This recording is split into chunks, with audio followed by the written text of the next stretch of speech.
So AOC is on our episode today. Mm-hmm. Honestly, she's giving... She's giving great interview. She's giving great interview. She's honestly serving great... she's serving the American people in Congress. I'd love to serve her a subpoena. You know, oh my God, why do you say it so weird? You know what would be the best April Fool's joke next year? What? Actually having her on the podcast. That would be good. You know what? And mention this, but like people who got mad at us for that episode, thank you fucking lucky stars that we did not go. Thank you. You should be thanking Liz and Young Chomsky right now for outvoting me on making that a paywalled episode. You did want to paywall it. I did want to paywall that. Yeah. Here's the April Fool's Day should be like the Purge, where no one can get mad at you if you were just playing a prank. I want to give a shout out to all the people who got mad at us because they said it proved we were CIA because we were interviewing AOC. And I just want to say, I see you, I hear you, and I am so fucking blessed for your existence. Honestly, I want to say to all our listeners, I do see you. I actually see you, and I literally hear you right now. Yeah, he's watching you. I'm not watching you. I'm with you.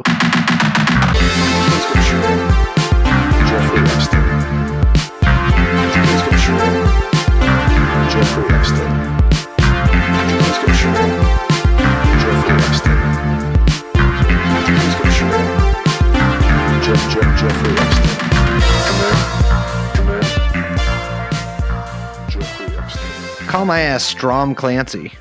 Strom Clancy. Thurmond? Yeah, that's why I was thinking of that. No, I know, but like, no one's named Strom anymore. No one's named Strom. I mean, imagine if short for something? Stromond? Stromather?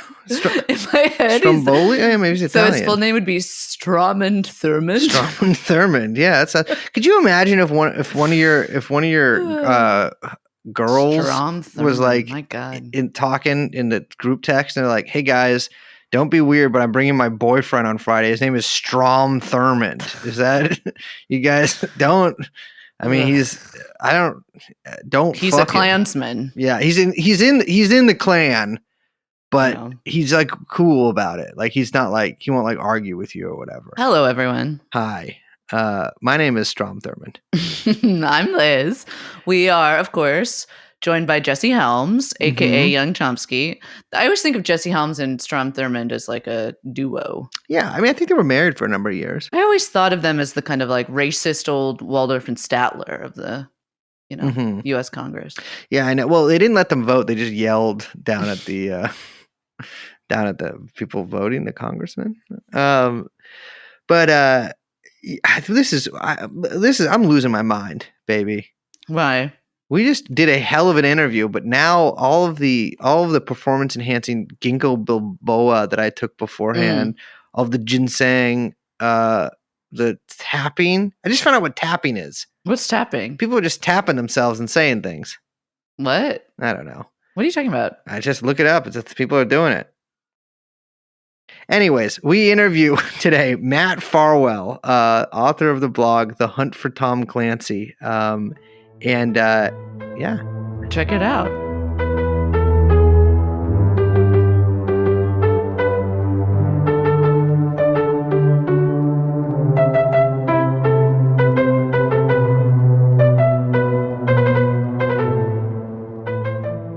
Wide shot, the Pentagon, at dusk. The camera pans down the pentagonal-shaped building, zooming in on the only porthole-type window where a dim light is shown. In it are three of the highest-ranking naval officers in United States history. Ultra Admiral Liz Franzak, Supreme Grand Admiral Brace Belden, and Double Vice Secret Admiral Matt Farwell. Welcome to the show, Matt. How you doing? We have with us here today Matt Farwell. All right, I'm going to do the whole introduction here. Husband of Tony Jensen, author of American Cipher, Bo Bergdahl and the U.S. Tragedy in Afghanistan, 2019. Former U.S. infantryman, reporter, and the author of one of my favorite blogs, The Hunt for Tom Clancy, up on Substack. Here to talk with us today about Well, kind of about the military, about Tom Clancy, and about his effect on American culture. Matt, welcome to the show. How you doing? Hey, I'm great. Thank you so much for having me. And I'm going to apologize in advance if you hear like dogs barking. We have two dogs. They're crazy and they'll bark at the UPS man because they hate the UPS man. They not as much like they don't hate the FedEx man. They don't hate the mailman. They'll bark at him. They don't hate the mailman. They greet the mailman. They don't hate the mailman. Gotcha. And there's a difference, you know. It's and I didn't grow up with dogs, so like my wife and I started dating, and then she had a dog, and then she got another dog. So I'd never had him before, and so they surprise me sometimes. So that's it. Well, speaking of growing up, we are going to talk a little bit about you before we're going to establish your credentials here. Oh yeah, I'm looking at one of the dogs right now. We're going to establish some of your credentials here before we get into Clancy and your take on him. So you grew up. Were your parents in the military? Yes, my dad was a veterinarian in Utah who had previously been in the Navy submarine service and then in the Air Force's veterinary corps. Then got fed up with the Air Force and did time in the reserves, and then got fed up with Utah, and so we moved to Turkey when he went back on active duty in the Air Force.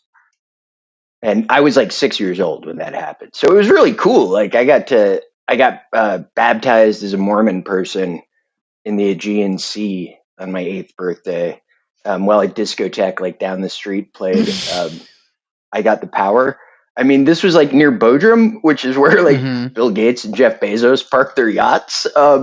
So, you know, and I'm no longer a Mormon, but, you know, that was like kind of the milieu in which I grew up. And it was really fucking interesting, especially when you look back on it. Like my wife and I were over at my parents' house and they were busted out the slides. And there was this one, like, we had a Mormon state conference where they paid the guy that, like, the caretaker at Ephesus, like $300 to rent out the amphitheater for the day. And so, like, Seven Wonder of the Ancient World, Ephesus, like, where Mary went, you know, and where, like, John is supposed to be buried.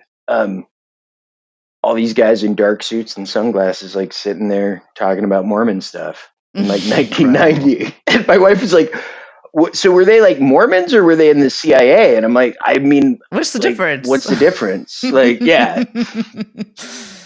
So you're all right. Your dad had this, let's say, mixed experience with the United States Armed Forces.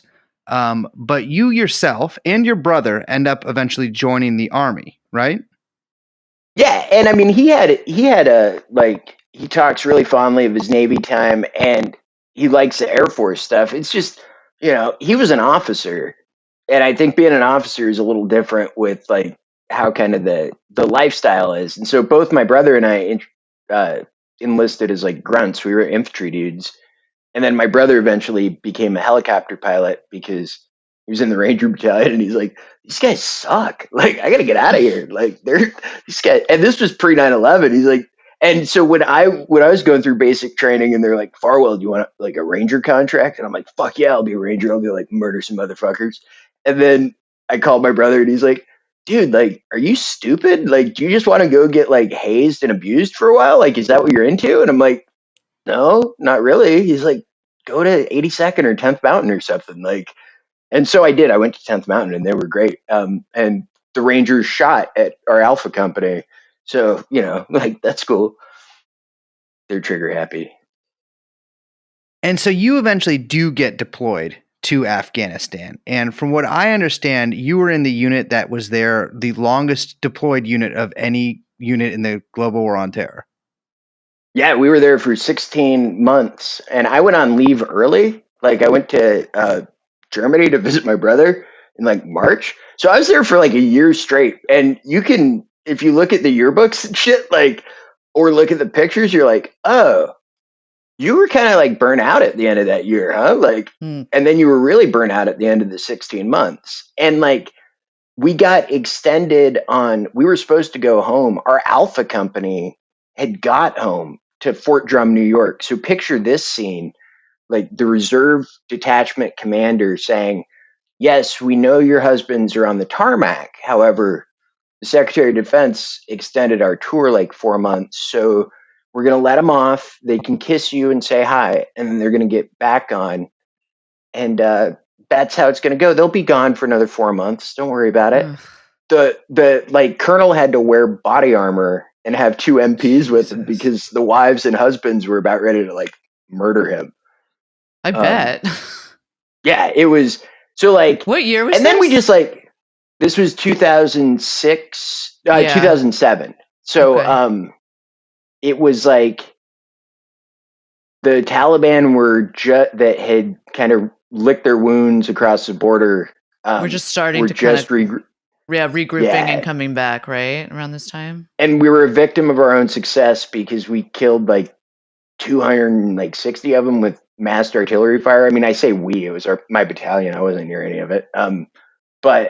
And so they were like, oh, there's like a lot of them and these guys are good at killing them. So like, we'll just keep them here.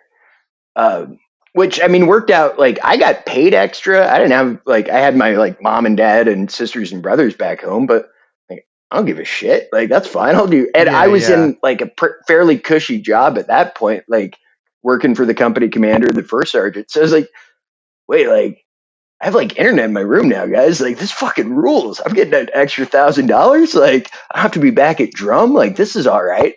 But I think it fucked us all up because we have like the highest suicide rate in the Army. It's through the roof.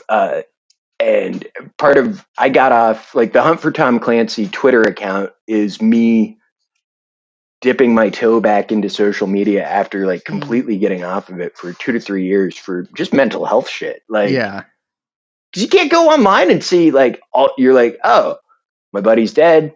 My other buddy's dead. Oh, this nice guy I grew up with, fentanyl. Oh, all right. Well, fuck. Like, this sucks. So then you just don't look at any of it and you go plant flowers and it's nicer. I think it just like cultivates our worst impulses.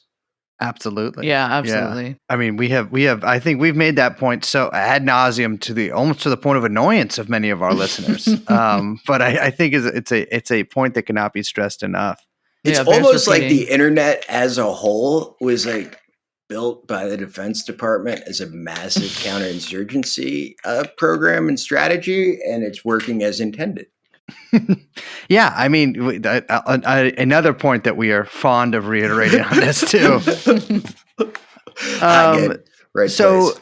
I mean, I think kind of like I don't think this is out of a place for me to say. I feel like you've been pretty open about this, but you had your own struggles after getting back. Yeah, man, I was fucked up. Yeah, like I drank a lot. That's I don't drink at all anymore. But I got arrested like 9 times for like. This was excluding my two DUIs, which were when I like crashed my shit. I didn't hurt anyone. I hurt myself. I hurt my back. I hurt my truck. I hurt my wallet.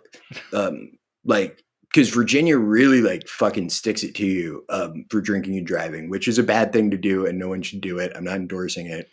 Don't come after me. I've already been come after for it. It was like 10 years ago. Leave me alone.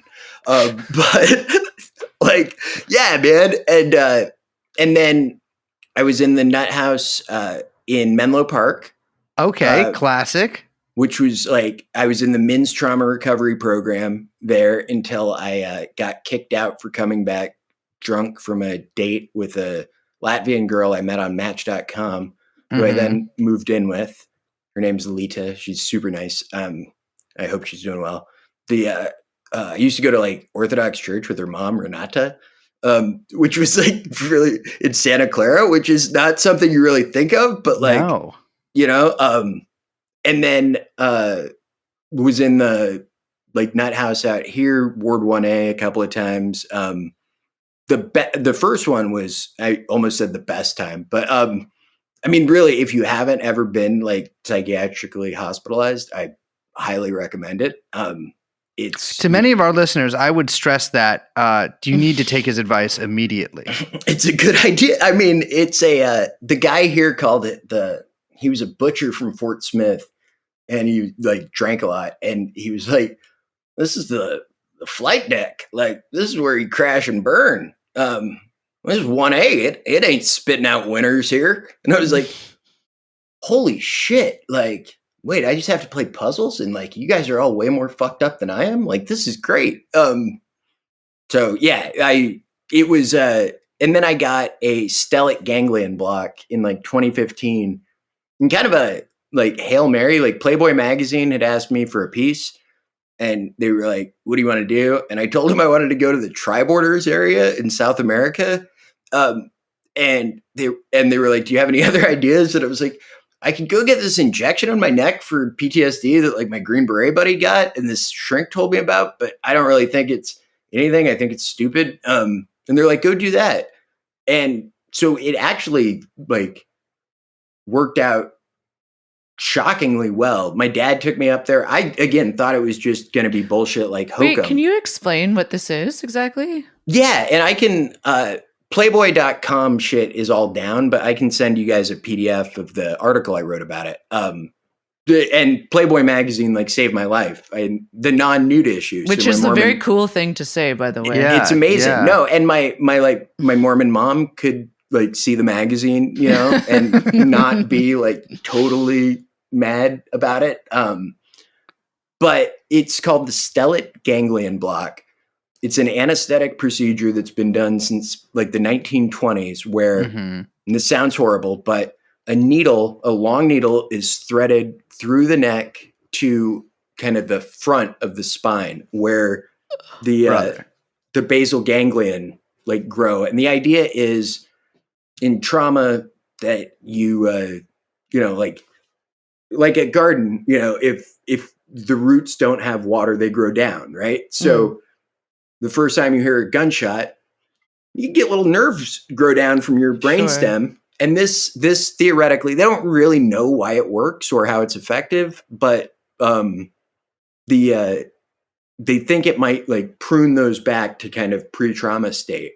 And so I was knocked out for mine because it sounded like horrible. I don't like needles. I think they're people do this not knocked out. My Green Beret friend that told me about it. I mean, he was the guy that got Hamid Karzai in country, so he's a lunatic. But he's like, no, I just like sat there and the doc came up and was like, I think this will work for you. So like, just sit here and I'm gonna like. I'm like, you let that guy fucking jam a needle like through your neck? And he's like, yeah, you know, like. Whatever. Oh I'm sorry. That sounds more traumatic than any amount of gunshots. I was like, my dad went up there with me. No, my dad went up there with me, and they were the doctor who this really nice Ukrainian guy named Dr. Eugene Lipov. Highly recommend him. He's in Chicago. He has a thing.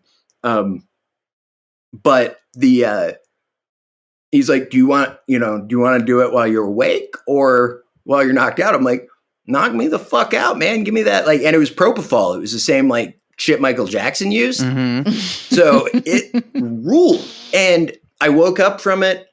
You go back the next day, you're kind of a little bit like groggy and, you know, your neck hurts because you've had a needle jammed through it. And then I woke up and my dad, old submariner in Vietnam, who was on like World War II submarines during Vietnam. Like, and I didn't realize any of this, but like his submarine was doing crazy shit during Vietnam, like bringing people in and out, you know, mapping Soviet installation, all sorts of shit. And so he's like, let's go to the Museum of Chicago, like of Science and Industry and see the U-boat. And so we went on a U-boat, and if you have PTSD, like a enclosed metal space that's clangy with lights and a bunch of people.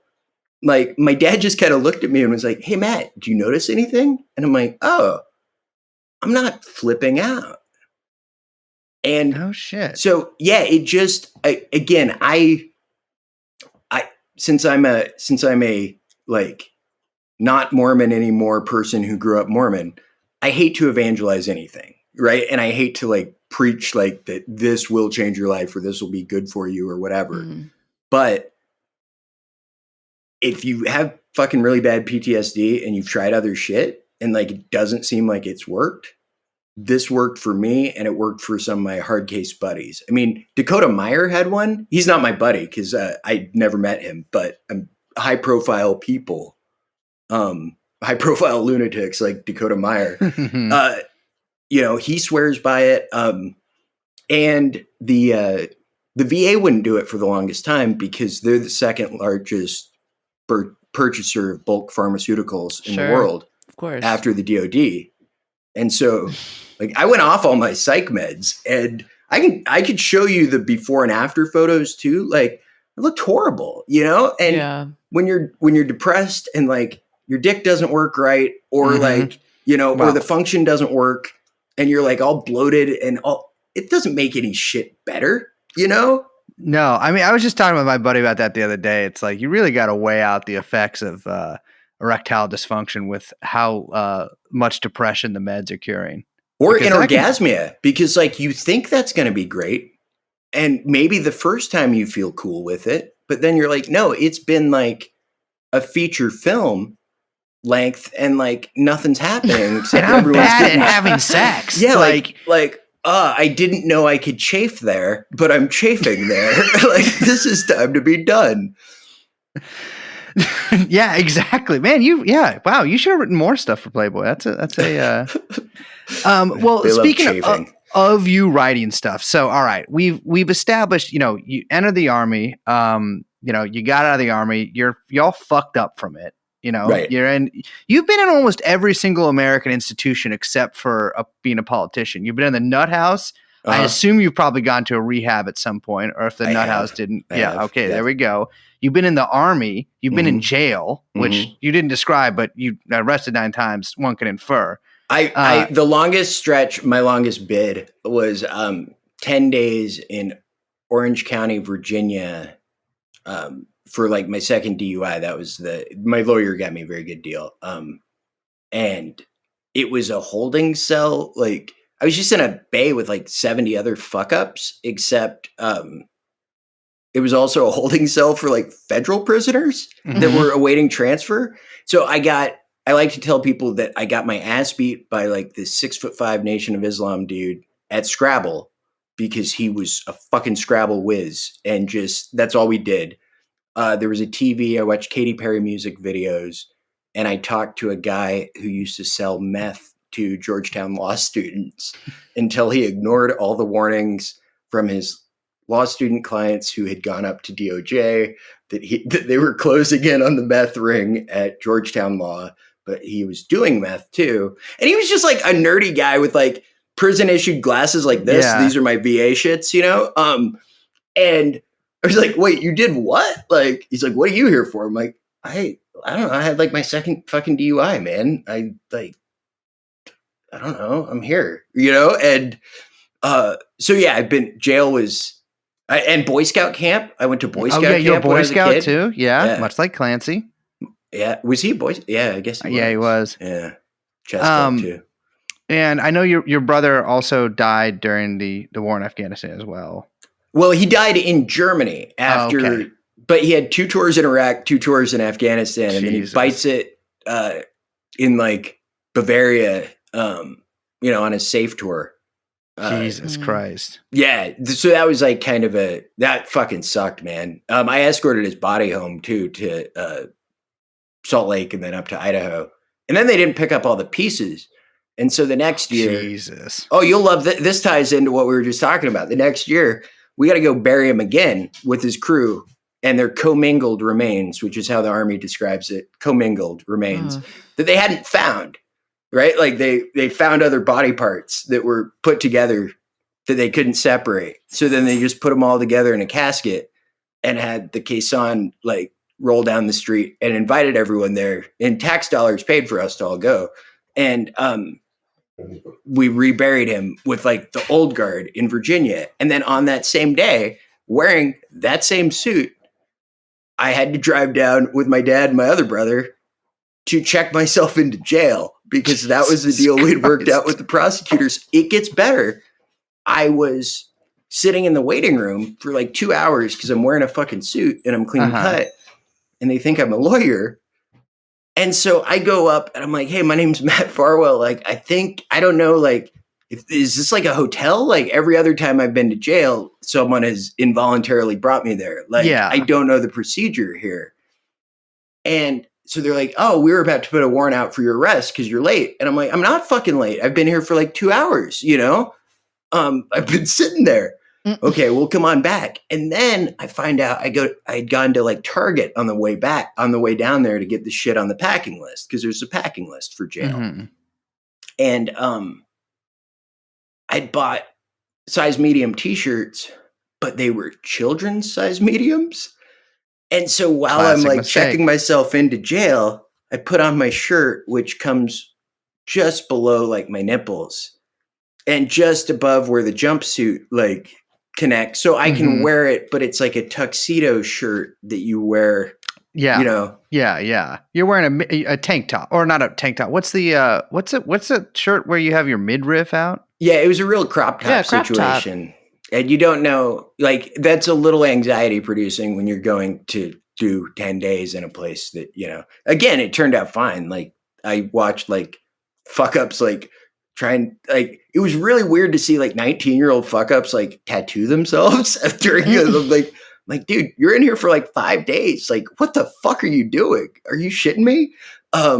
But, you know, takes all types, I guess, for crime. So many, many years after this, you end up publishing this book called American Cypher. Yes. And I want to ask, how did this happen? Because how did your road from like that point then lead you to the story of Bo Bergdahl? Okay, so concomitantly with like being a fuck up, I was also writing this whole time and fairly like good at it, I guess, because I got my first thing was published when I was in Afghanistan. I'd written like a fuck you to my old college and published it in like their alternative paper. And then it got published in a book.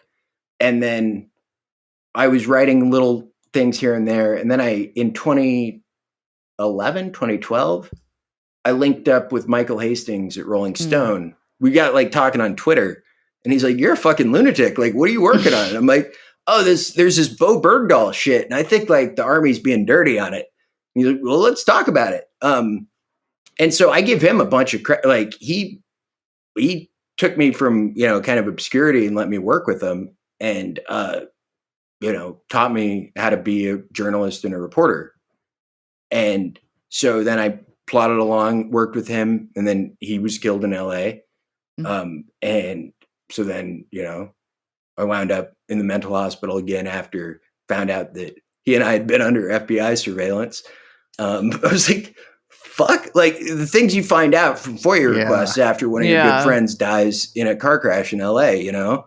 In one of the most notoriously mysterious car crashes in LA. Yeah. I mean, you know, it's not something that's like, and I was living in Berkeley with an ex-girlfriend who, you know, I love very dearly and hope is doing very well. But we weren't good for each other. And so I was kind of going crazy there too. So yeah. So this was after you guys published the piece in Rolling Stone, The Last American Prisoner of War. Correct. Yes. Yeah, just so for our listeners who don't know, I think it was Vice had like basically sent out a FOIA request. Someone from Vice, Jason Leopold from Vice, put out a FOIA that like revealed that you guys, you, Matt, and Michael Hastings were under FBI surveillance when you were talking to Bo Bergdahl's family. And that was up in where? That would have been in the Bay Area, correct? In Sun Valley, Idaho. Oh, in Sun Valley, of course. Yeah. So yeah. Haley.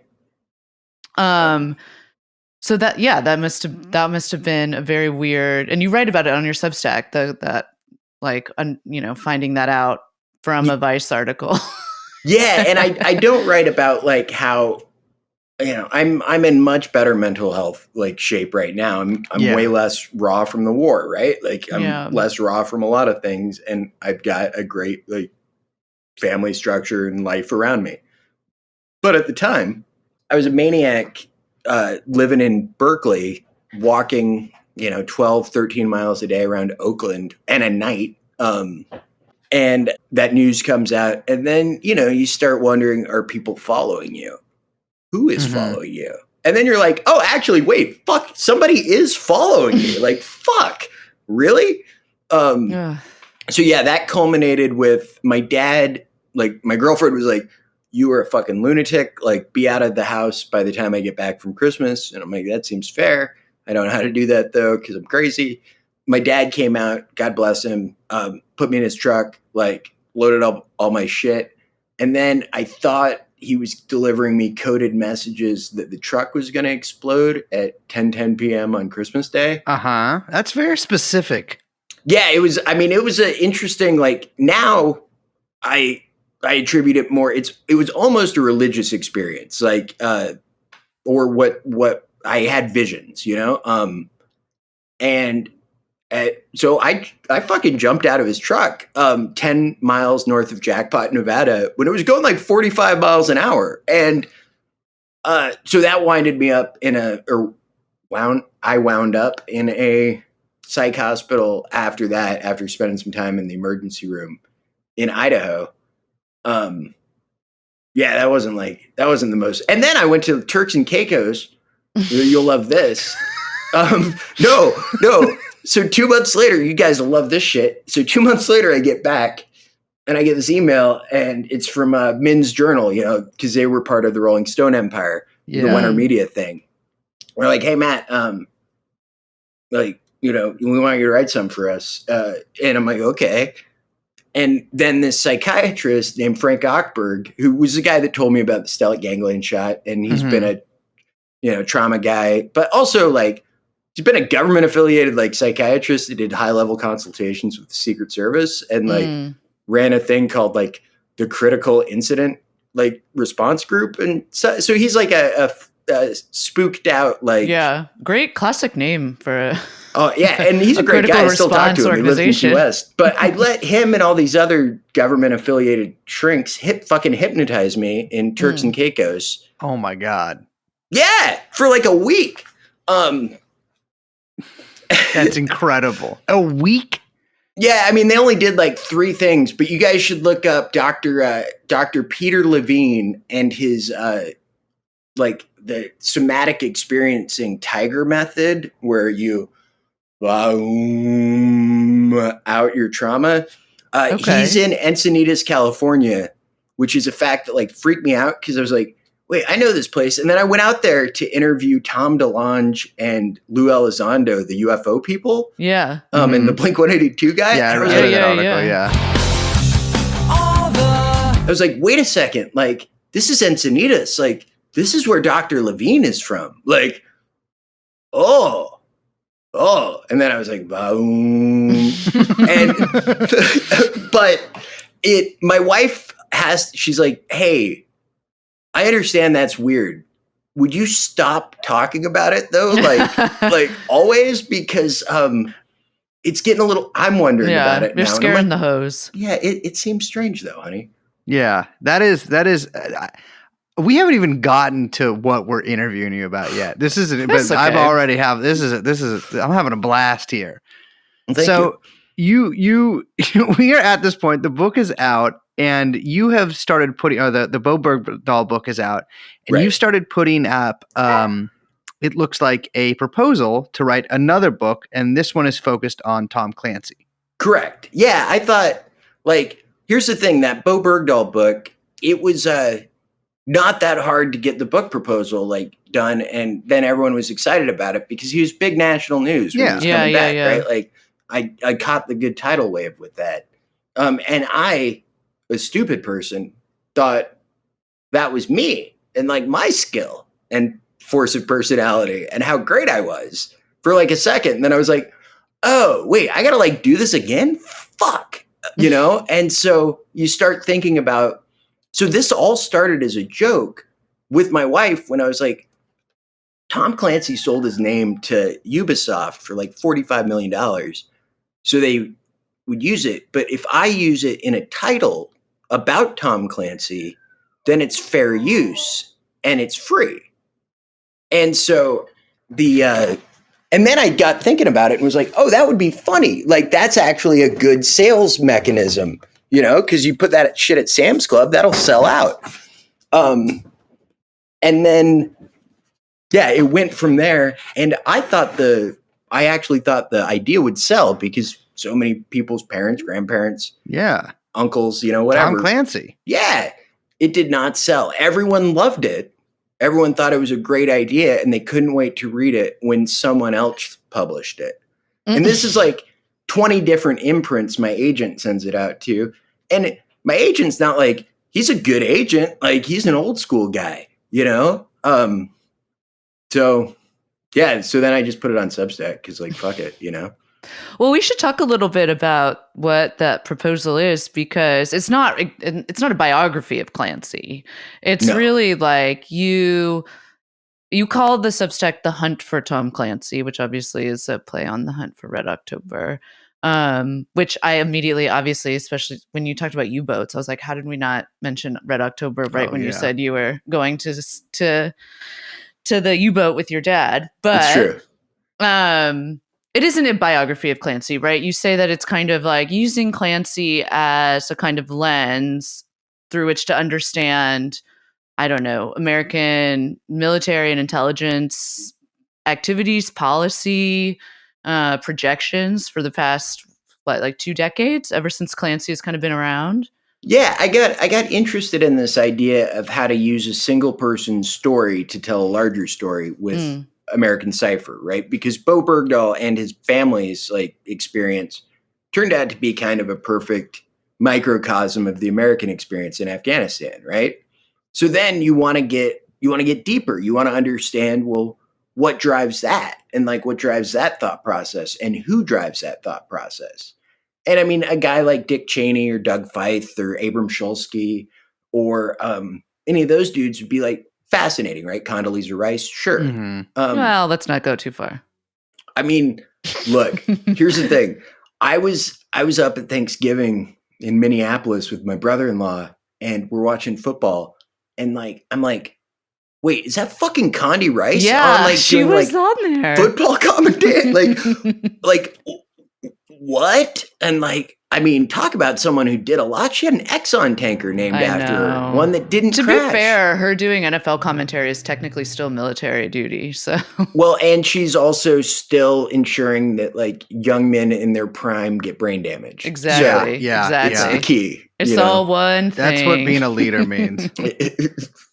Oh, yeah. Okay, so Clancy. So what was it about him? So, well, part of it was I unironically love Tom Clancy books and Tom Clancy shit. Like, I grew up reading Tom Clancy stuff. Part of the reason I wound up in the light infantry was fucking Domingo Chavez was the coolest dude. Oh my God, Clancy. he's such a badass. He's the best. And Domingo also, just of the names of the world, Domingo. It's a really good one. Yeah. So, I mean, and I thought that if I thought that way, and also it was a way of, you know, in high school in Yorktown, Virginia, when one of your friends' dads is the navigator on the USS Harry Truman, right?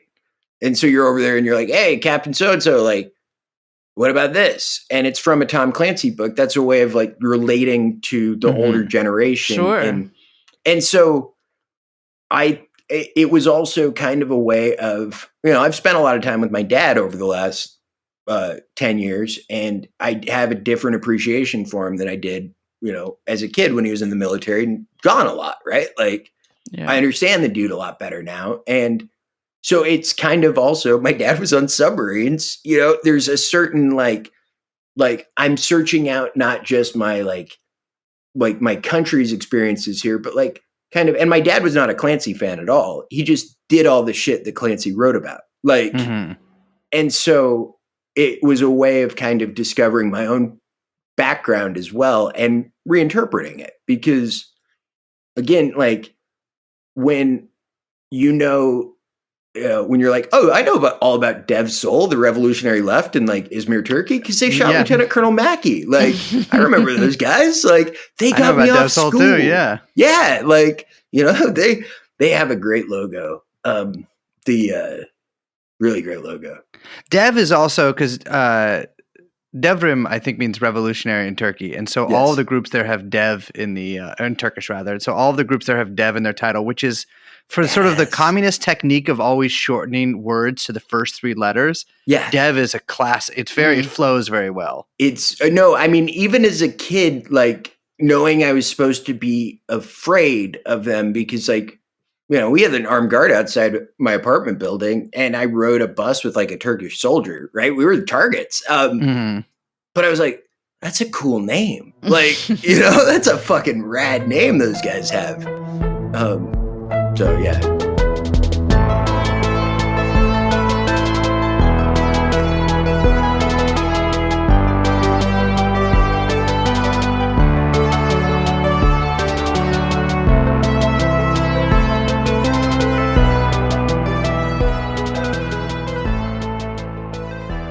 So let's talk about Clancy. I know it's not a biography of Clancy, but you do have a lot of biographical notes about him in here. And one thing that really sticks out about Monsieur Clancy is that his eyesight was too shitty for him to actually join the military, which I don't know if that's true. I mean, I've read that a few places. That's what they say. That's also something I would say if I became a very popular military writer later in my life and people started asking why I didn't do it ever. And instead you went into insurance. Exactly. Right. I would be like, oh, well, it's my eyes, my flat-footed and my flat-footedness. And also I can't read.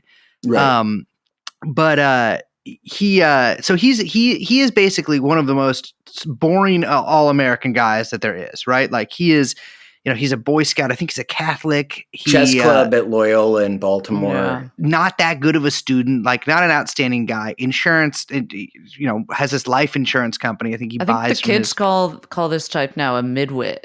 Mm-hmm. He bought it from his mother-in-law too. Yeah. At high interest rates. And and this is funny because my dad is also really into the Naval Institute. Yeah. Because my dad, I think like many dads, has a undue fascination with Allied shipping during World War II to the point where he makes spreadsheets and lists and all. My God, I love that shit. Can you send me those spreadsheets? They are my dad has been making spreadsheets. At one point I think he all of Vienna's like interwar train timetables, like translated and he's like just useless. By the way, my dad is that's the best. As far as I know, not autistic either. He just enjoys making lists. It's fantastic. But my dad is also a Naval Institute guy, and I think in fact he got me a couple books from the Naval Institute for my birthday last year. But Clancy is a subscriber and a letter writer, and he hits them with his first novel, The Hunt for Red October. I think what is it, 82? He publishes his first thing with them in 82, which is a proposal to put the MX missile on hovercraft. Okay. That would then be able to just go anywhere in the Midwest because it's flat. Which is funny because that actually does tell us why he never joined the military. It just unintentionally tells us. I'm sorry. Hovercraft is like a hovercraft. I know, but I was like, maybe this is like isn't that like a swamp type vehicle? It is. And he's just like, let's deploy these on the plains. On the Great Plains and in flat areas of like Nevada and Utah where it would be unpredictable where they are. You can see actually he has like little drawings. It's amazing. It's like he was really like gunning for the patent on that one. It looks like the G.I. Joe vehicle too that came out around that time, like the Killer Whale, which just always, I mean, it really tickled me when I found that. Like, that's incredible. Oh my God. No, it was the best. And so, then he hits him up with like, I'm writing this novel. And they're like, okay. And they're like, yeah, it's all right, but like you should revise it. And he's like, okay. And he goes back and just fucking knocks it out in like 6 months and brings it back. And they're like, yeah, we'll publish this. Like, this is fine. Okay. Like, thanks, Tom. When's your next hovercraft proposal? Yeah. I mean, The Hunt for Red October was a huge hit. Massive. I Reagan.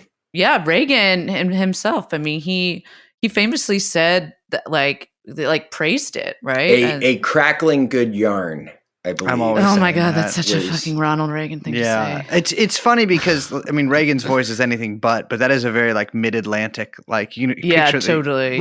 Hear that in a mid-Atlantic accent. No, it's like what you think Paul Harvey would tell you about. Yeah. Yeah. And so Reagan gives us this public endorsement, and it sells like hot cakes, which is one of the best-selling breakfast foods I think available on any market. But I think what's crazier about it is that Red October, for whatever reason, like it got the FBI even. You write about this, got them a little spooked because they thought it was so accurate that they worried that there was like a leak. Yeah, coming out of the agency. They went and so he sold life insurance to retired submariners that worked at the nuclear plant at Calvert County.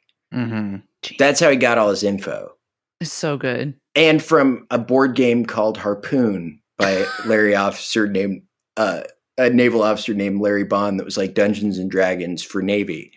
From what I understand is that Clancy was a bit of a war gamer, I think, in his life. I know he played Harpoon, or at least read the rules for Harpoon, and I think read a couple other accounts of him playing other sort of unspecified games with military personnel. No, and when I was like 12, I will freely admit this, living in Yorktown, Virginia, when I was in middle school, I played Star Wars, the customizable card game. Mm-hmm. Which was like Magic the Gathering, but with Star Wars cards. Yeah. And I was the top ranked youth player in the Yavin 4 region, by the way. Look at this brag. Well, I mean, I will. But I think about that now and I'm like, I played with there were like 34, 35-year-old dudes in there that had like families that would like bring their like baby, because I'm going to play in the Star Wars card tournament and get my ass kicked by like this 11-year-old kid. And then go home. And I think about that now. I think about that's the Tom Clancy type. He was back there like playing Harpoon and thinking about how he would, prosecute a campaign in the North Atlantic if he were the Soviets. And he was able to like knit this information together in such a way that it got him an invite basically to the Pentagon. The other thing about him is, and I want this to be clear, he's a good writer and a great storyteller. Yeah. Like his shit, there's a lot of lessons to be learned from it. When he loses his editors, he fucking like sucks. But with a lot of his stuff, he wrote himself a seat at the big table. Yeah, I mean that's I think it's funny because in that way, and actually I think in a bunch of different ways for Tom Clancy, he so encompasses, for me at least, a certain era of like older, usually fairly portly, at least pot-bellied white guy in like khaki pants dreams, like the life insurance guy's dreams of just like, I know so much about militaria and I'm thinking so outside the box with this kind of stuff that I can literally write my way into like the highest levels of power, into the CIA director's office, into the White House. Colin Powell's going to be shooting in my basement in 10 years. Exactly. Yeah. Shooting prisoners. No, but his wife buys him a fucking World War II tank to put in the front yard. Yeah. Which is awesome. Actually, I gotta be honest. That's good. That's no, Wanda sounded really cool. Or sounds like she's still alive and in litigation over his estate. Mm-hmm.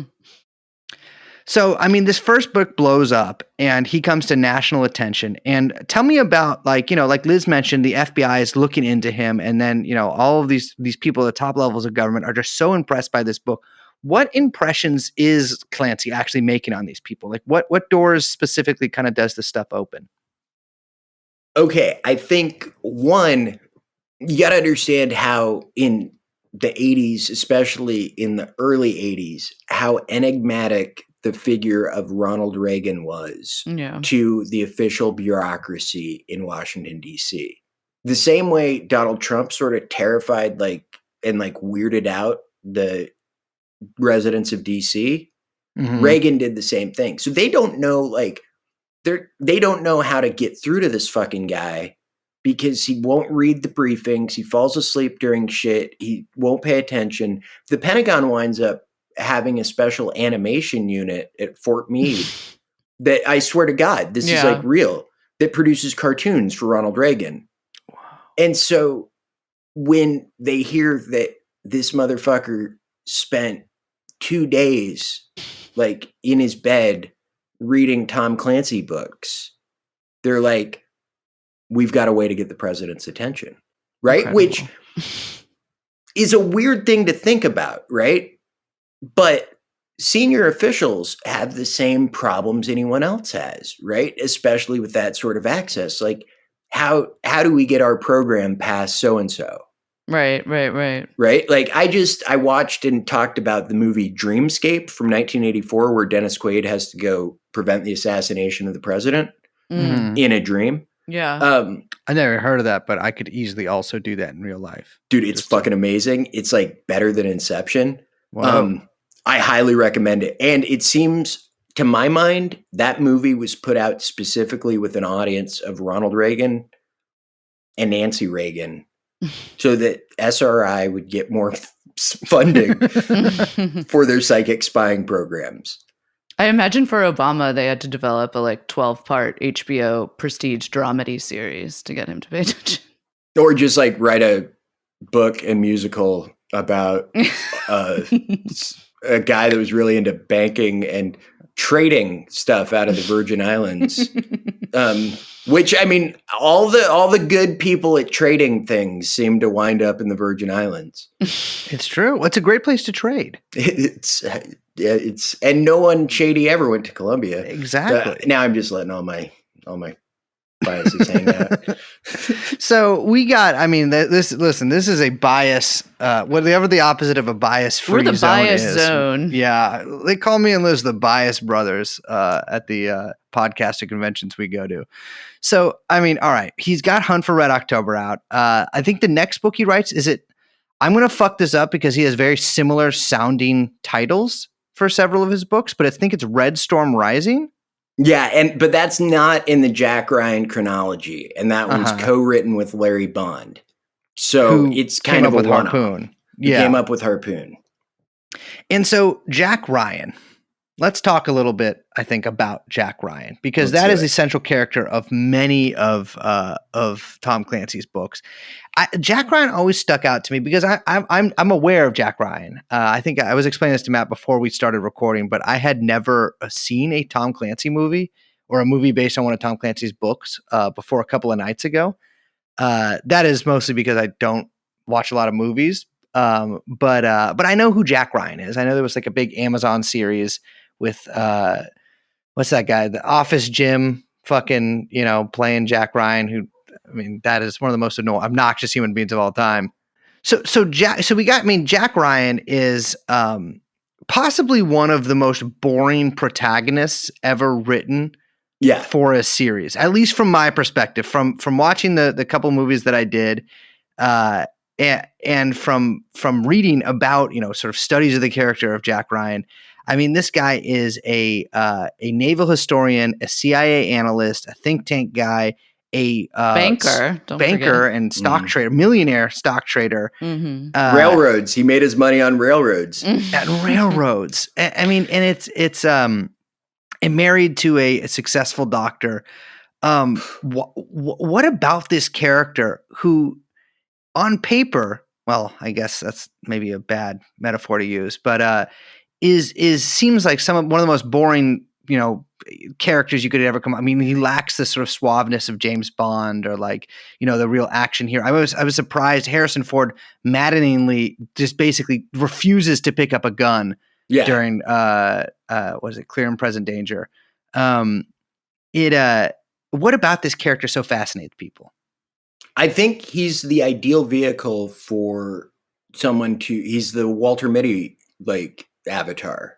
He's the ideal vehicle if you're a mid-level manager at Raytheon to project yourself into, right? Because at any time the CIA could come tap you for a mission, or you could save the Prince of Wales and the Princess Diana from a splinter faction of the Irish Republican Army assassinating them. It could be your dream. You could hang out with Prince Charles. Yeah. You could end up becoming best friends with Prince Charles and Princess Diana, in fact. He founded my high school. Now Clancy modeled Jack Ryan after Robert Gates, right? He made that assertion, didn't he? That's what he told Tom Clancy when they met each other at a summer program for gifted youth. Is that true? They were both giving presentations on. Oh my God. Yeah, he said, for many years I modeled Jack Ryan's career on you.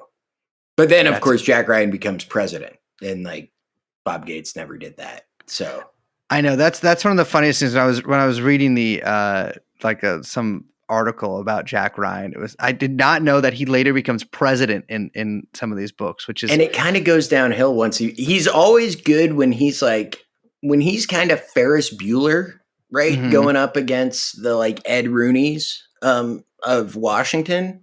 He's a good character, but when he's the Ed Rooney, Well, what I thought was so fascinating, at least about the movie version of Clear and Present Danger, is basically nobody delegated anything. Like, for some reason, the highest commanders have to go into the field and get the job done themselves. They never get anyone else to do it for them. They're always the lone survivor of whatever accident befalls them.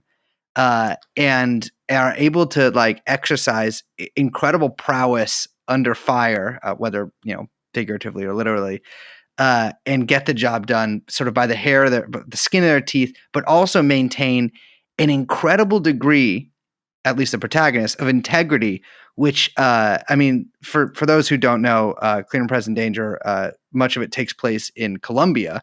Yes. And while some of the movie deals with this, the American presence in Colombia has not been a story filled with honorable men doing honorable things.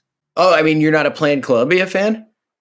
No. I'm not a huge fan of Plan Colombia. No, So wait, what you're saying is that the film and movie and book version of Clear and Present Danger may, in fact, have been a fictional recasting of historical events in and around South America in the 1980s, where remarkably, no U.S. government planes were transporting weapons or cocaine. Mm-hmm. Yeah. You say that this is kind of like Clancy's MO, right? With all his books, that's what he kind of does, is he takes these sort of bungles, right, we'll say, in like FBI, CIA, DOD, whatever history, these sort of like epic bungles. In this case, what we're talking about is Iran-Contra, really, and kind of like reimagines it as the CIA winning.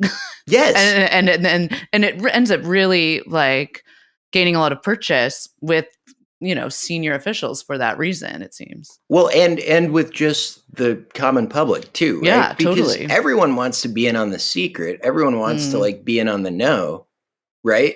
And so if you're like, oh, actually it went this way and that was a good thing, then hey, who's to say? It doesn't get, did you hear much reading any of the stuff about the Clear and Present Danger movie? There wasn't much like, hey, but actually, like, remember Iran-Contra when like Oliver North was doing all that crazy shit? Like, anyone remember that? Like, no, he's fine. Yeah. I heard he's like an uptight stepdad in real life, which really disappointed me. Oh man. Well, you thought he was going to be like a sort of like a roguish mercenary? I always kind of wanted to hang out with Oliver North because I thought it would be like interesting. Yeah. But no, it probably sucks. I think it sucks. I think he's just like mad about stuff, irritated all the time. He's one of those guys that it's funny because he never really, he did leave the limelight. I don't know if that's the best way to describe it, but like he's been back for kind of a while. He makes media appearances. He was president of the NRA for a second. Yeah. But he has like I feel like despite his kind of like high position, or at least availability to the media and, high position at NRA, which is a very large group. I don't know if he's still the president, but he sort of, I think, fails to find purchase in the popular consciousness now. It's like he's kind of a ghost drifting through these various positions he has. But yeah, he is obviously a complete psycho who none of these people got their comeuppance. Yeah, I think most of the Contra guys, everyone. I would say probably every one of them. Well, Dewey Claridge was heavily involved in Bergdahl. Yeah. But I was going to say everyone either, it's like what, a handful got burned, right? But then everyone else just kind of like got reshuffled or just sort of like you say, like, I mean, even Oliver North is just sort of like, ooh, lost to being, he's just a stepdad now. He's just kind of floating around. Robert Gates was the prudent Secretary of Defense under President Obama. I know. That was such a crazy hire. Like, I mean, no, they're, and they're all fucking coming back for more with like, it's all the same con artists from the War on Terror that are now talking about like the wars in Europe, Ugh. I know. Yeah. I mean, we're running out of guys. Yeah. Like, no, I mean, what are we going to do if Kim Kagan fails? Like, what happens if David Kilcullen's corporation in Colorado Springs called CAG isn't successful? Mm-hmm. Yeah. I mean, I'll probably just hang myself. Yeah. Ooh. Red rope. Well, I mean, I do that when any corporation fails. With by a doorknob. I mean, you write in your Substack that Clear and Present Danger almost seems like a whitewash, essentially in service of George H.W. Bush. Yeah, I mean, I think the whole thing kind of is in Cardinal of the Kremlin. That's all how Star Wars worked, and how when the FBI just straight up fucking shoots first, it's a good thing. Mm-hmm. Yeah, I mean, it's from what I understand. This is from what I understand, even before reading your Substack, is that like Tom Clancy's novels essentially serve as a way to advertise how great America is when it really wants to be at getting this foreign policy stuff done. This sort of like tough but fair country, but also these like, sometimes these weapon systems that Clancy is fascinated by too. I mean, he describes himself as a technology guy. Yeah. And that is one thing, like, I know you've written about a lot, is that like how he can explain these like really complex technical topics in approachable and sort of understandable plain English. Well, and really like normalize it. I was going to Dallas Fort Worth to do this story on my interpreters who now live in Fort Worth and are long haul truck drivers that got commissioned and then killed by the Economist because at the time it wasn't good to talk about Texas or truck drivers positively. So that's fine. But as I was driving through, there's like a big billboard for Northrop Grumman, right? Mm-hmm. Just, like Northrop Grumman protecting America, big, like cool airplane. I always thought that. And those exist in Hampton Roads. I've seen them outside DC. I've seen them in California, like especially down in San Diego areas. And those don't exist so that the normal person drives by and like buys a Northrop Grumman product because they can't afford, or a Raytheon product because they can't afford it. That shit exists because if I like looked at all of my friends' parents who now work for Raytheon or Lockheed or Northrop Grumman or any of those and said, hey, you guys are facilitating like murder. You understand this, right? Like you're murderers. That doesn't go over very well, right? Because everyone does it. No, that's how we pay the mortgage. We go and we design smart bombs. Like, I know it kills people at some point, but I don't do that. I just design the guidance package.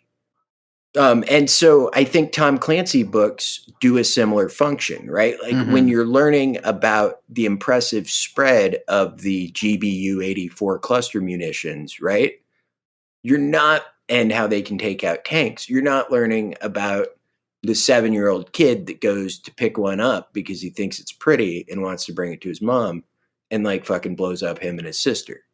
Yeah. I mean, again, I'm not intensely familiar with Tom Clancy's work, but it seems like showcasing technology is a huge part of that. And I think that like when we, especially even talking about the video game stuff, I think when it's attracting people to the CIA or the military or something like that, the technology is a huge component of that, right? Like I think there is a high familiarity with military gear beyond even just small arms that sort of young people have basically through video games, right? And absolutely. The Tom Clancy video game franchises, I think, are a huge part of that. I know a big thing in video games now is highly customizable, modular weapon systems, right?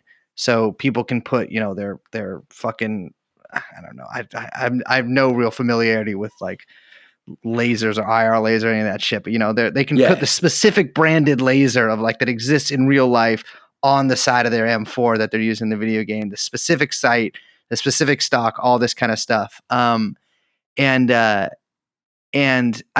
think that like Tom Clancy's novels seem to really like have a similar effect on people, right? Yeah. Where it's like you can, instead of just like reading about maybe the after effects of this stuff in the whatever newspaper or seeing maybe some footage of soldiers on TV or something like this, you can actually almost live vicariously through it and imagine yourself, like I think a lot of people do, in kind of the driver's seat of the people using this weapon system, whether it's like some missile guided blah whatever, or just like a sidearm or something like that. Well, and Clancy has like a huge, massive video game empire. I mean, that's a big part of the Clancy brand, right? Yeah, and you write about that aspect on the Substack as well. I think you had this great line that I keep thinking about, which is a simulation tool that becomes a game remains a simulation tool. Yes. And the fact that these games, it's like, okay, you've got military contractors that then take these video games and modify them or modify simulations in order to then make new video games, which then they remodify to then become simulators to train actual new recruits. But there's like this bizarre cycle between, or kind of like, like cycle that's happening with, both what the military is developing in terms of simulations, but then bringing that then to retail to then recruit people into the military, which are then using those games to then create new simulations for et cetera, et cetera, et cetera. Well, and I couldn't get over watching. I saw the stuff that happened on January 6th from my living room in Arkansas, where in the console of my Xbox was a Tom Clancy video game called The Division 2, where at the end of a pandemic, you were like a secret government agent capping Americans on like national monuments, to bring back the government. Mm-hmm. And what does That's the kind of stuff that makes you bug out a little bit. But what does that also, what are we training up like, I got really interested in alternative information streams, right? Because I write for largely like mainstream publications that, are financed by God knows who, and all that shit. And like that are, but also on drives across the country, I would listen to a lot of right-wing Christian radio because it was all I could get on the radio, right? Like certain stretches of town, that's all you can get, and you just get two totally different like versions of what's going on from those, and and then the idea that people now don't talk to each other from any of the alternative information streams because they're heretics, was really fascinating to me, right? And that doesn't exist without an incentive for that to exist. You know what I mean? Totally. Yeah, I mean, my first introduction to Tom Clancy was through the original Rainbow Six video game, which I think came out in the 90s. And one of the, I think there's been like a million Ghost Recon games, but I remember the one that I played, and I think this was the same thing with the Rainbow Six game, although I was too young, I believe, to actually appreciate these features, was that like you planned out your assault and like chose your operatives beforehand. And so their gear. And their gear, exactly. Yes. A lot of planning, a lot of military decision-making process stuff. Like, look, if I put on my paranoia hat, like my real paranoia hat, I would say there's no better way to covertly and under everybody's nose train up a large segment of the populace in pretty advanced military techniques than we're doing right now with video games and have been doing for the last 20 years, which, again, are all funded by a place out of USC called the Institute for Creative Technology that you would never think was a U.S. Army weapons lab. And you've been there. Yeah, in the Army with my boss, who was like this old Green Beret dude who had been in Somalia and like who didn't want to get in a cab in LA because like some of the cab drivers were Somalis and he had a bounty on his head. Jesus. Oh my God. Yeah, it was kind of complicated. Yeah. And I was still in the Army and I went in my very first weed shop there in Marina Del Rey, and I was like, fuck, man, I got to get out of the Army. Like, this sucks. I mean, what kind of stuff did you use when you were there? We just got... Not the weed shop, No. So they hooked me up briefly to a kind of shoot, no shoot PTSD simulator thing that they were working on. Sounds like the worst video game of all time. A PTSD simulator? The idea was like you step through or a PTSD tool, like you step through this virtual simulator that's supposed to, and I was out of my mind with PTSD at the time. Like this was when I'm supposed to be this sergeant major's driver. And they're like, yeah, but you fucking crashed your car outside of Camp Perry and then fought with like 5 cops. And so you can't drive anymore. I think you're going to write speeches now.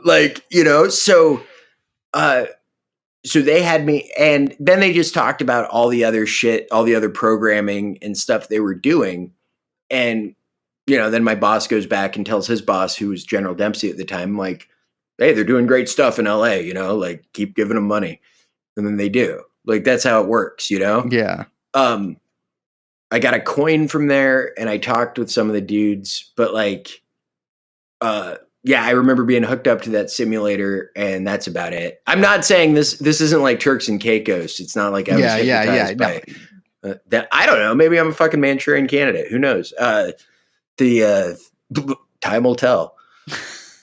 Well, I mean, I'm praying that you're not, although I'm not getting a real Manchurian candidate vibe from this. Although, I mean, I guess if they were really good at it, I wouldn't get one at all. I mean, Raymond Shaw is the kindest, decent, most wonderful human I've being ever met in my life. Yeah.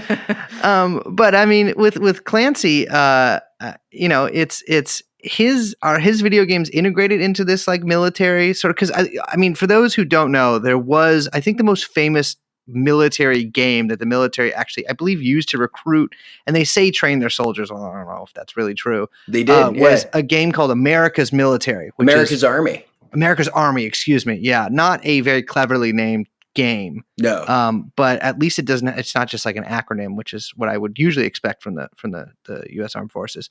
But is the Clancy stuff? I mean, is that used at all by the military? I mean, do they have any interaction with that?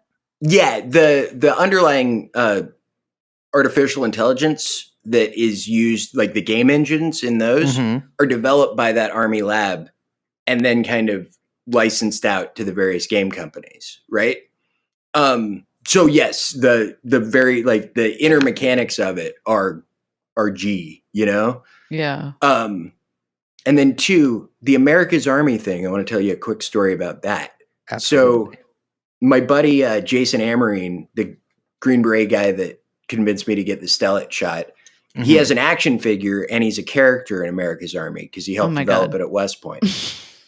So he didn't tell me this story, but a person in the company of former Congressman Duncan Hunter in the basement of a Capitol Club told me this, which was, and he seemed to know, he was a retired guy that was selling the congressman on like struts, like truck struts that he was going to sell. But he wanted to tell me the story about video games in West Point. So they noticed at West Point that they were getting, during the Iraq War, 2007 timeframe, they were getting a lot of downloads from Ramadi. And so they tracked the downloads, right? And they figured out, like whoever's fighting us in Ramadi, I was never in Iraq, so like I don't fucking know how it went there. But like whoever's fighting us in Ramadi, they're using America's Army to war game their like training. Like they're doing small unit tactics on America's Army, right? That's so my buddy, well, he's dead now, but a guy I knew got like half his face blown off there. Okay. And so that guy who blew half his face off could have learned it from America's Army. Well, here's where the twist comes in. So they notice this at West Point and they're like, oh, they're learning like TTPs from America's Army. Well, we put in accurate like TTPs, like tactics, techniques, and procedures. I'm sorry. So let's just have let's tweak the code and have the American soldiers behave differently. And do it in such a way. Basically, they trained up these guys through a fake version of America's Army, like a modded version, to attack American soldiers in a way that they would just be slaughtered immediately. Oh my God. Rather than have a good chance. Whoa. That's it. I mean, yeah. This is the kind of stuff McNamara could have never dreamed of. Well, I mean, it was the dream that Phoenix dreamed. Yeah, I mean, right? kind of, right? It's like hijacking the brain. No, and then that guy Furlong that was working with Dewey Claridge in this private spy ring, he was using video games, a Czech video game company called U-Turn, to do like psychological operations in Mesopotamia. And so, like down to what billboards were written down.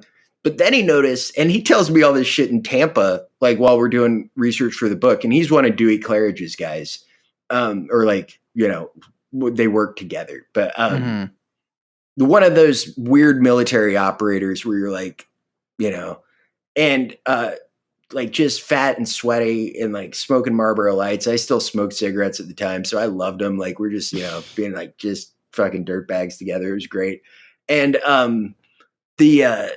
he starts telling me like, no, so we would sell these in the bazaar and then figure out like, these guys like this one.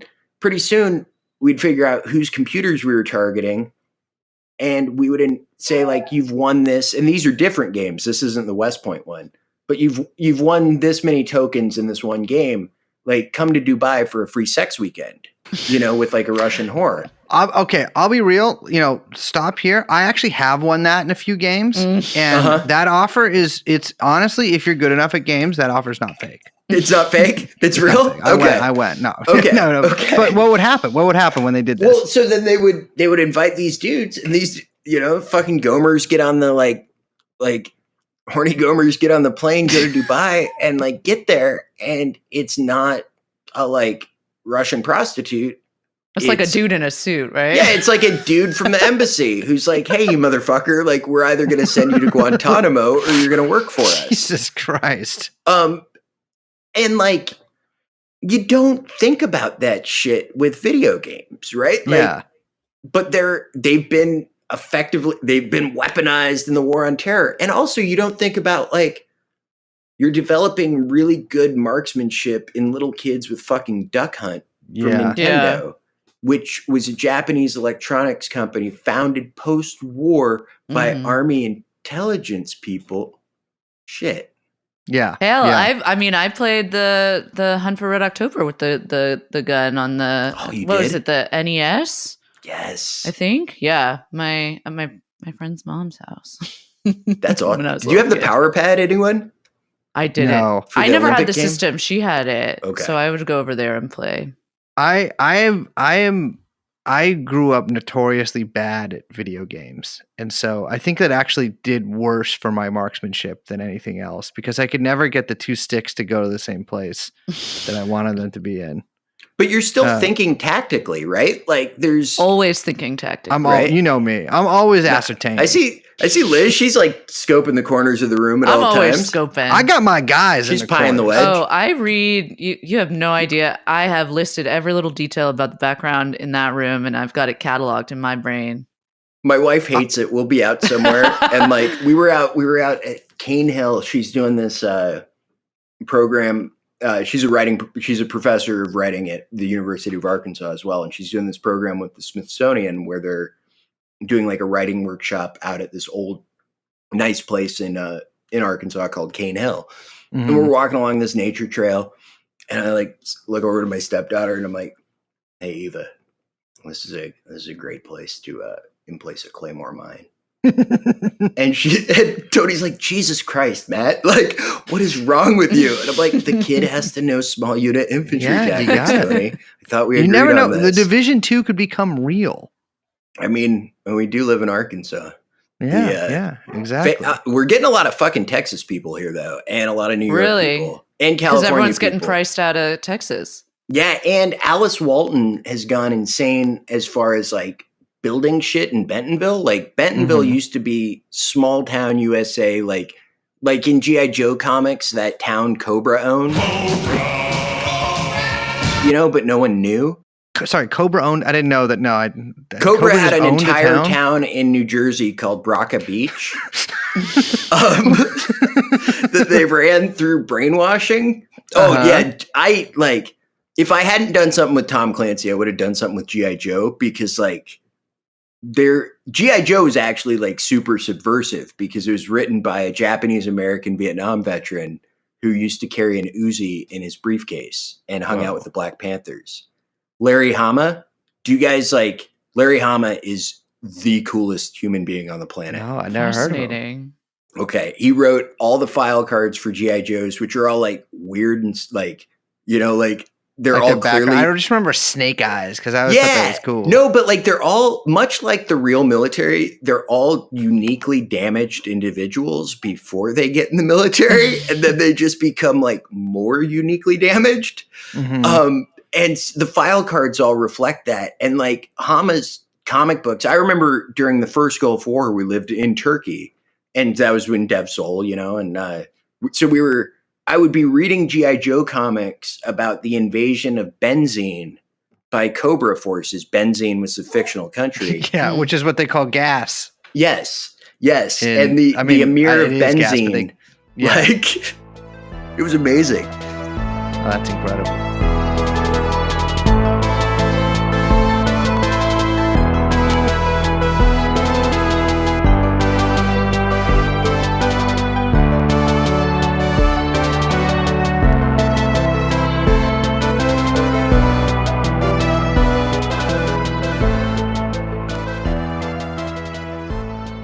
Well, back to Tom Clancy a little bit because we're running up against time here. I mean, one thing that Tom Clancy is sort of known for is we mentioned earlier in the episode, selling his name essentially to Ubisoft, which is, I think, known as sort of one of the from what I know, the kind of kings of microtransactions, which is like when you buy little things in video games for like $2.99.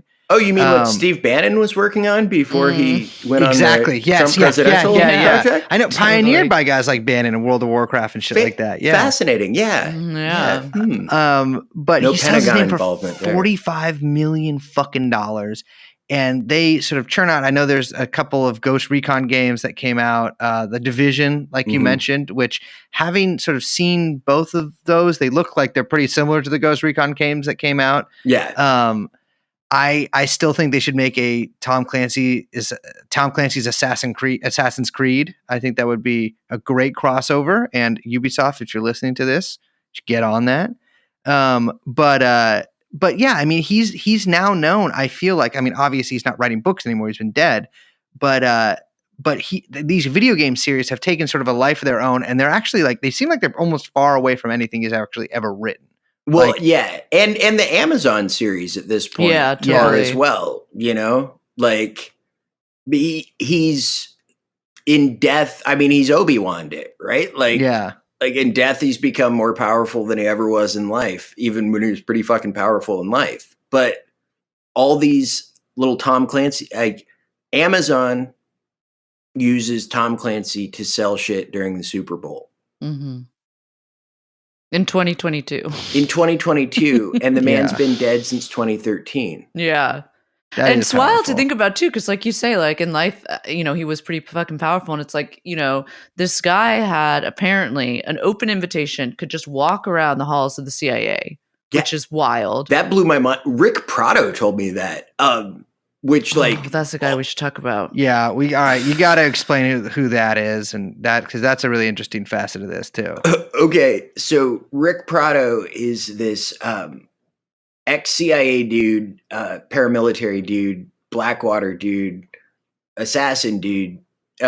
He ran like CIA wet work stuff. Cuban American guy, and Evan Wright, who wrote Generation Kill, wrote a piece that was originally for Vanity Fair, but then Vanity Fair got cold feet, so he did it on Byliner. I'm a fucking like media nerd with this shit. I'm sorry, but no problem. No, it's good. It's good. We're familiar with Vanity Fair getting cold feet. Yeah.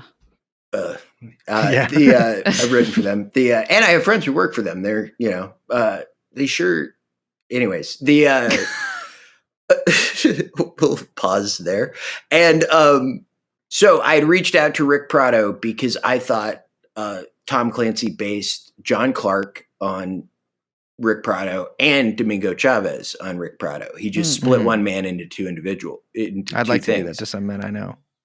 Because they'd gone to similar college. Like Domingo Chavez goes to George Mason University and is very proud of that. Rick Prado did the same thing.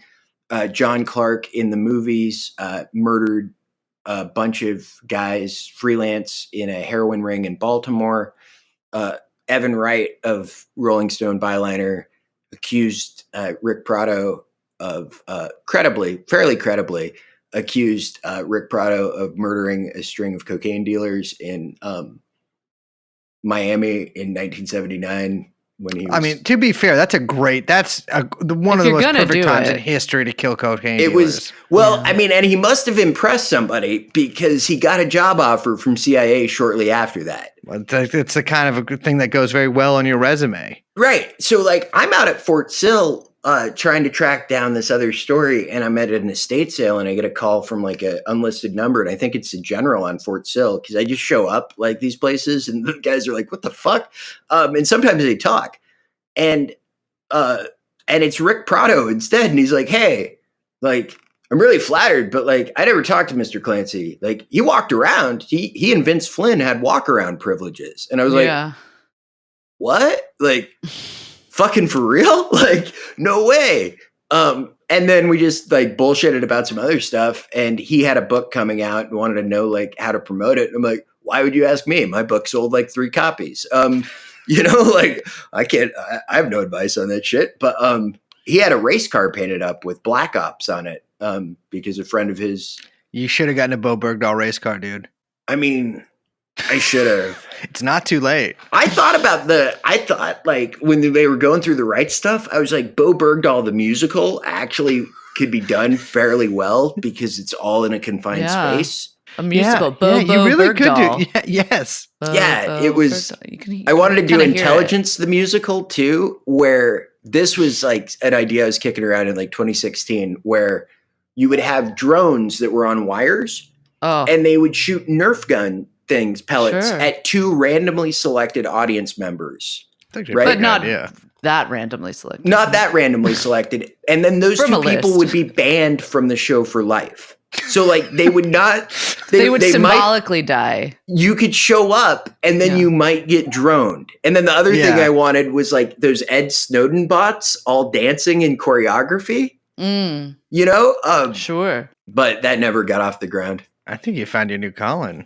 Well, I mean, it would be a difficult bridge for us to cross to interview you if you did become a musical theater guy.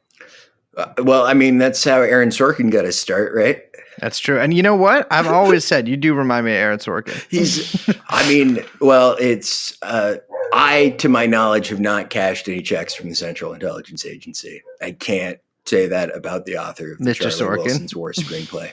Yes. Did he write Charlie Wilson's War? Yes, dude. Yes. Oh, that's incredible. Yeah, no, and I'll be real, guys. I've actually never really seen anything he's ever made. I just know about him because people making fun of him. Oh no, I mean, look, you could do a version of The Hunt for Tom Clancy that's The West Wing, and how The West Wing has influenced foreign, like how my favorite William and Mary Chi Omega Jen Psaki is acting out a CJ absolutely Craig role every time that she is up. Could say the same thing about Jake Sullivan and all the rest of the State Department. Absolutely. No. Like, okay. That's every one of the Obama boys. I think they've actually even openly talked about this. The Pod Johns and those guys who were the Obama boys. I know. That they've like talked about how they would like imagine themselves as like walking and talking like the West Wing characters. And they're like, I know Tommy. Tommy's a nice guy.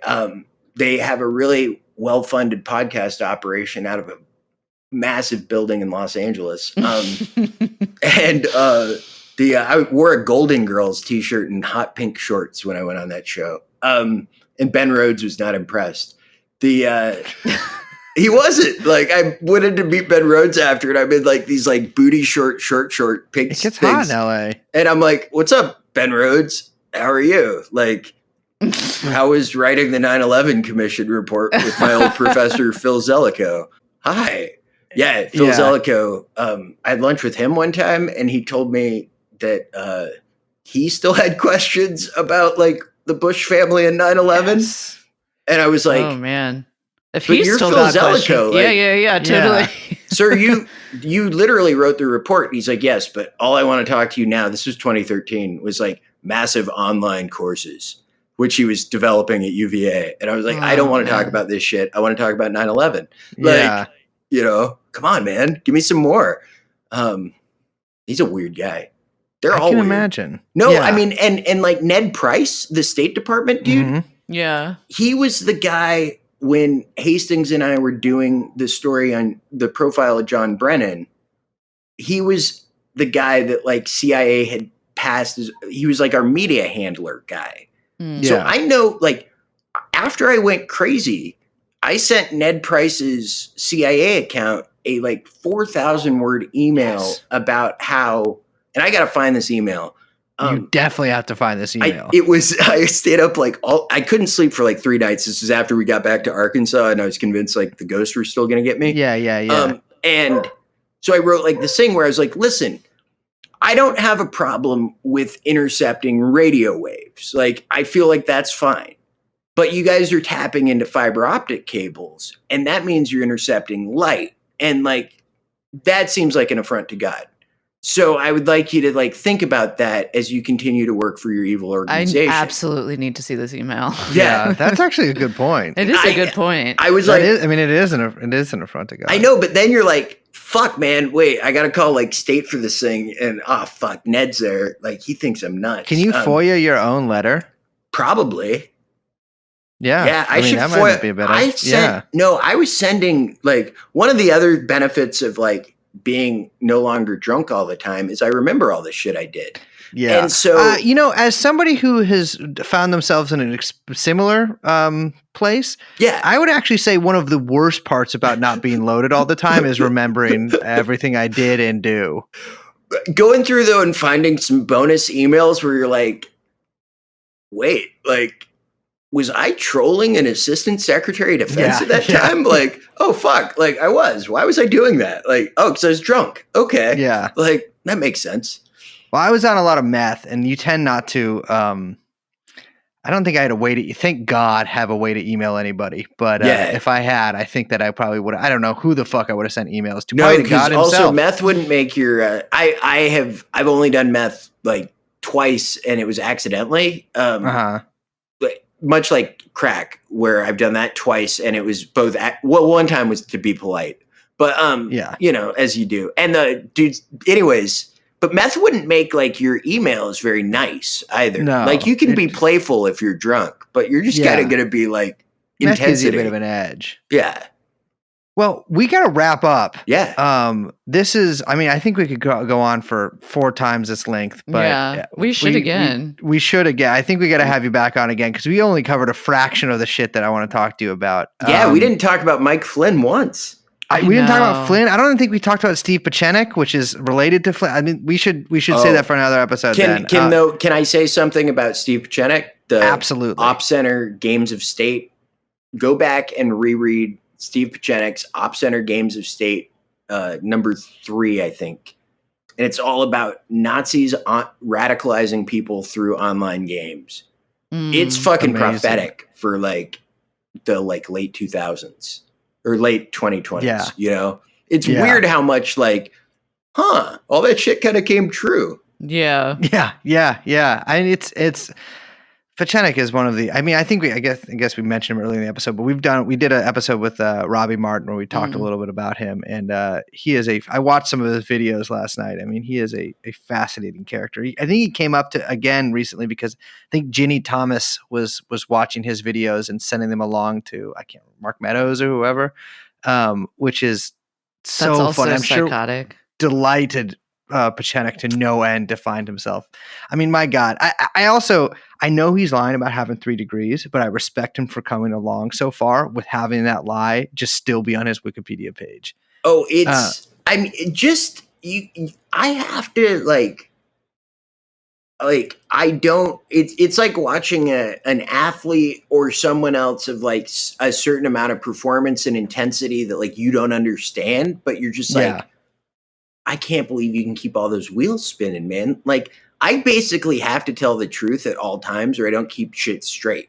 You know, like my wife is always like, I'm like, hey honey, you don't mind if I like go to the Trump Hotel and stay there for like 3 days and come back? And she's like, no, because like you're gonna come back, and if anything happened, you're gonna tell me the truth. And I'm like, oh yeah, that's true. Like that's how how things go. Yeah. Like fair enough. Good call. This is a mature adult relationship. I've never had one of these before. Like, Huh. This is great, actually. Like it's been. I have to give a like at the end of this like a shout out for like if you're not married, like maybe think about getting married. It's pretty good. I liked it. I like it. Like not liked it. That implies past tense, but I like it. It's very nice. I think this is the first true, we are bookending this with wife shout outs on both ends, which is, how as it should be. Honestly, we should do this every episode. Absolutely. No, she's better writer than me, smarter than me, better looking than me, and most years she makes more money than I do. This motherfucker just gained 1,000. All 5 of our lady fans just signed up for this motherfucker Substack. Oh my Tony God, Jensen, as if we have lots of lady fans. A Memoir of Survival on Stolen Land. That's the book you should read.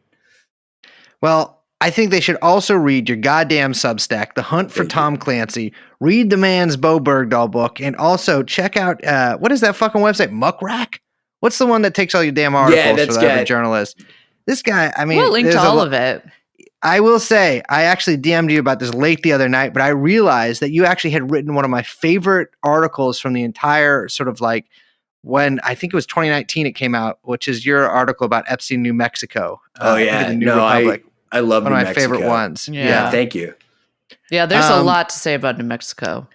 Well, we got to have you back on. School there. It is. Oh, brother.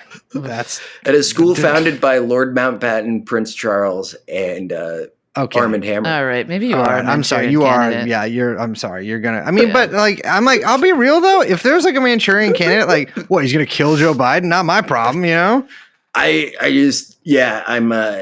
I don't take phone calls from certain people at certain times. I worry that the code word might be activated. Well, I can't. I gotta watch the other day at a pawn shop, like one of these fucking electronic watches. Yeah. Don't know how to turn the alarm off, so it's been going off. Amazing. And that's kind of similar. And that makes me annoyed and crabby. And so it's kind of like my code word or whatever. Yeah. All right. Well, Matt, it's been a pleasure having you. Again, that's The Hunt for Tom Clancy, his Substack, and we will be delighted to have you back. That's great. Thank you.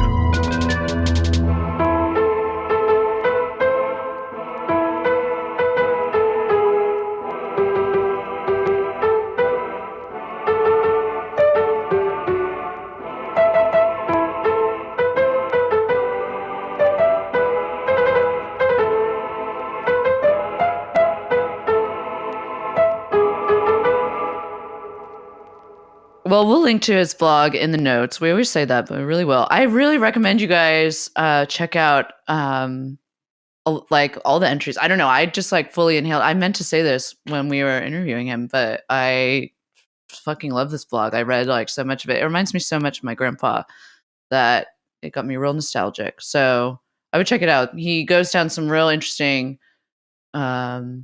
little passages and little trails that he takes. Mm-hmm. Including a lot on 9/11, which I highly recommend.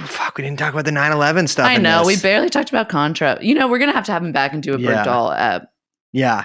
In fact, we'll do a whole series. I was about to say we should do because how big many episodes did Serial do? 47 of them about Bergdahl. But for those of you who might have read in the trade papers, like Liz and I, we took a meeting with Sarah Miss Koenig the other day. Young Chomsky has been, of course, working on Serial for a number of years now, doing their interstitial music.